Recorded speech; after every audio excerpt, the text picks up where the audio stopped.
હું કેસરિયા ગામનો વતની છું, સિંગોડ મોહનભાઈ ભીખાભાઈ, અને આ એ મારો મયંકભાઈ કરીને મારો બાળક છે.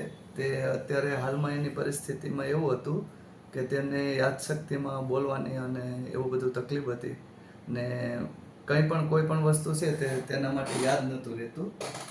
માની લો કે તેનો અભ્યાસક્રમ હતો કે કોઈ કન્ટિન્યુઅસ કોઈ પણ વસ્તુ હોય તે આમ બાજુમાં મૂકી હોય ઘરમાં અથવા કંઈ બોલાવ્યું હોય તો તે વસ્તુ તે પરફેક્ટ એનો ખ્યાલ ન રહે એમ.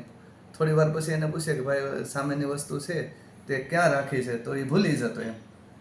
અહીંયા હોસ્પિટલમાં મનોશાંતિ હોસ્પિટલમાં અમે સારવાર લીધી એ પછીનું એનું જે લેસન છે, અભ્યાસક્રમ છે તે પણ બહુ સારો અને સારી રીતે કરે છે. તમે બોલો, કોણ થાય તમારો? હું ગીતાબેન સિંગોડ.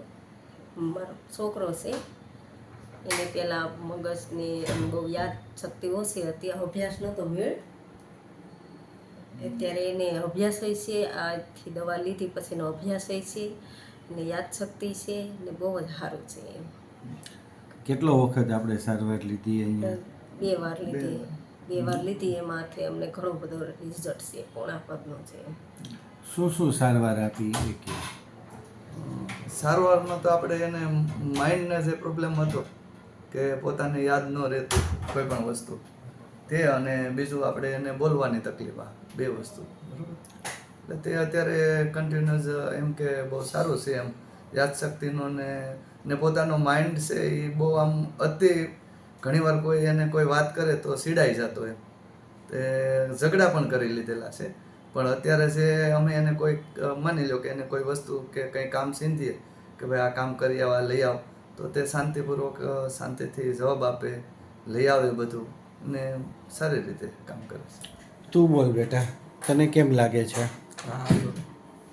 પહેલાં શું થતું હતું અને હવે કેમ છે, 2 વાત કે. અરે સારું છે. પેલું અત્યારે પહેલાં શું હતું પ્રોબ્લેમ? માથામાં તેમાં માથામાં થીરાતા હા, હવે પવામાં તાન હતું. હવે લાગે છે? હા, આપણે જે સારવાર આપી એમાં કોઈ સાઈડ ઇફેક્ટ, રિએક્શન આવ્યું હોય એવું કંઈ? ના ના, બહુ સારું છે, તબિયત બહુ વ્યવસ્થિત છે. સ્ટાફ ટાઈમસર આવી જાય છે ટ્રીટમેન્ટ માટે? હા, બધું.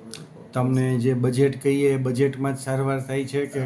હા, જે તે બજેટમાં વાત એ પ્રમાણે સ્ટાફ ધ્યાન આપે છે બધું સરસ સ્ટાફ રીતે? ધ્યાન આપે છે. સાફ સફાઈ, ચોખ્ખાઈ, બહુ સુવિધા, સારું વ્યવસ્થિત છે સર. સંતોષ છે ને તમને હા, બધી સંતોષ રીતે? છે.